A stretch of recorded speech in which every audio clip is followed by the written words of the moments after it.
बिस्मिल्लाहिर्रहमानिर्रहीम अस्सलाम वालेकुम माय यूट्यूब फैमिली। कैसे हैं आप सब? आई होप आप सब ठीक ठाक हैं, खैरियत से हैं।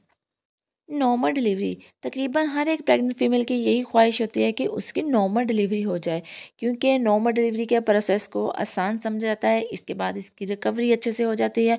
नॉर्मल डिलीवरी के प्रोसेस में आसानी के साथ 8 से 10 पुश में आपका बेबी थ्रू वजाइना बाहर आ जाता है। लेकिन ऐसे में अगर हम सजेरियन सेक्शन की बात करें तो सजेरियन सेक्शन में आपके पेट पर कट लगा के आपके बेबी को बाहर निकाला जाता है, और फिर सजेरियन के बाद जो रिकवरी होती है उसमें भी 6 से 7 महीने लग जाते हैं। इसके अलावा सजेरियन डिलीवरी के बाद आपको बेबी को दूध पिलाने में भी मुश्किल आती है।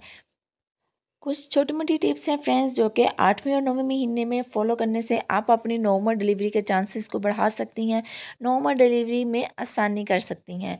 तो फ्रेंड्स चलिए वीडियो को शुरू करते हैं। वीडियो शुरू करने से पहले हमेशा की तरह आपसे रिक्वेस्ट है फ्रेंड्स के चैनल को सब्सक्राइब ज़रूर कर लीजिए। वीडियो अगर अच्छी लगी तो लाइक भी ज़रूर कीजिएगा, क्योंकि आपके एक लाइक से हमें मोटिवेशन मिलती है। नॉर्मल डिलीवरी का प्रोसेस फ्रेंड्स उस वक्त सक्सेसफुल होता है जब आपकी प्रेगनेंसी के 36 हफ्ते पूरे हो चुके होते हैं, क्योंकि इस टाइम तक बेबी के लंग्स, बेबी के इंटरनल ऑर्गन्स सब कुछ जो है वो मैच्योर हो चुका होता है। लेकिन अगर 36 वीक्स से पहले आपकी डिलीवरी हो जाती है तो इसको प्री मैच्योर डिलीवरी कहा जाता है। इससे बेबी को भी नुकसान हो सकता है, बाज़ दफ़ा बेबी को नर्सरी में भी रखना पड़ सकता है। तो फ्रेंड्स इसलिए आपने कोशिश करनी है कि 8वें महीने में, 9वें महीने में आप ऐसे काम ना करें, जिससे कि आपकी प्री मैच्योर डिलीवरी के चांसेस बढ़ जाते हैं। जैसे कि आप भारी वज़न ना उठाएं, ऐसा कुछ भी खाएं पिए ना जिससे आपकी प्रेगनेंसी को नुकसान हो। तो फ्रेंड्स आप बात करते हैं कि प्रेगनेंसी के 8वें और 9वें महीने में डिलीवरी के लिए बॉडी को रेडी करने के लिए आपको क्या करना होता है। नंबर 1 होता है फ्रेंड्स, आपने अपनी बॉडी को फुली ऑन हाइड्रेटेड रखना है। आपने अपनी बॉडी में पानी की कमी नहीं होने देनी है। अब चूँकि सर्दियों का सीज़न आ चुका है, अगर आपकी डिलीवरी नवंबर दिसंबर में होने वाली है तो आप जो है वो अभी से ही नीम गर्म पानी पीना शुरू कर दें। नीम गर्म पानी पीने से फ्रेंड्स आपके जो मसल्स हैं वो रिलैक्स होते हैं, जो कि नॉर्मल डिलीवरी के लिए बहुत ही ज़्यादा ज़रूरी होते हैं। ठीक है। इसके अलावा फ्रेंड्स स्टडीज़ में देखा गया है कि प्रेगनेंसी के 8वें और 9वें महीने के अल्ट्रासाउंड में 5 से 6 फीमेल, 10 में से 5 से 6 फीमेल जो होती हैं उनका AFI लेवल यानी कि अम्नियोटिक फ्लूइड लेवल जो है वो कम आता है। तो इसलिए आपने कोशिश करनी है कि आप अपने आप को हाइड्रेटेड रखें, ज़्यादा से ज़्यादा पानी पिएँ। नंबर 2 पे फ्रेंड्स आपने अपनी डाइट में अदरक और लहसुन को ऐड कर लेना है। अदरक और लहसुन की जो तसीर होती है वो गर्म होती है, और ये टाइम पर नॉर्मल डिलीवरी के लिए बच्चेदानी का मुंह खुलने में हेल्प करता है। इसके अलावा फ्रेंड्स आपको प्रेगनेंसी के आखिरी महीनों में खून की कमी नहीं होनी चाहिए।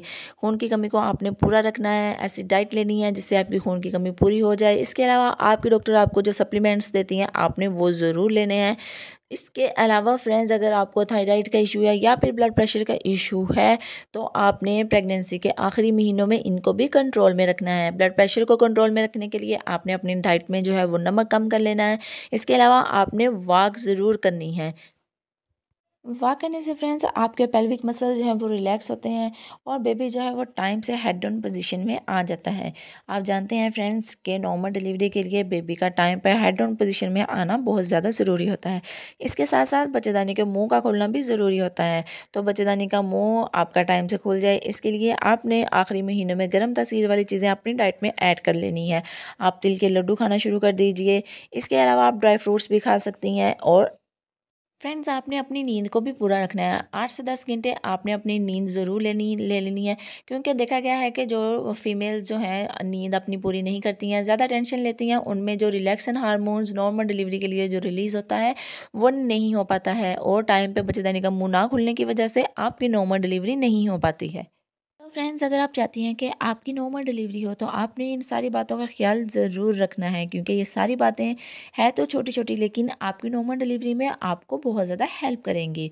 तो आई होप फ्रेंड्स वीडियो आपको अच्छी लगी है। वीडियो अच्छी लगी है तो लाइक करना मत भूलिएगा। Thank you so much for watching. अल्लाह हाफिज़।